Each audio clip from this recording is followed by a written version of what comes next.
4-5 দিন আগে আমি বানসারাম বোঝাইতেছি মাহফিলে, আমার ফোন করে হুজুর সফর অবস্থায় যখন মানুষ নামাজ কসর করে তখন বুঝি ভিতরের নামাজ পড়ার লাগে?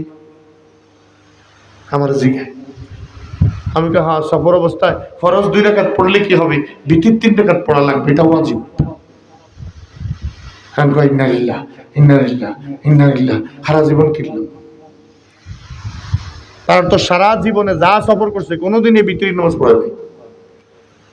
দেখছেন এলেম না জানার পরিণাম, এলেম না শিখার পরিণাম।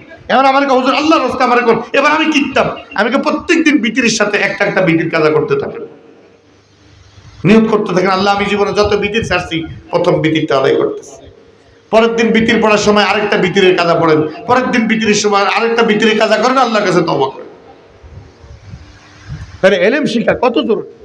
এই কারণে বলি, এই যে মাদ্রাসাটা হয়েছে ইনশাআল্লাহ বাচ্চাদেরকে দিবেন, ইনশাআল্লাহ বলেন,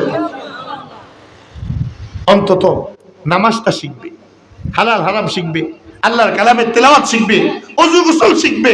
তারপরে যদি এই ছেলে আর মাদ্রাসা নাও পড়ে, আল্লাহর কসম তবুও সে দ্বীনের উপরে চলতে পারবে।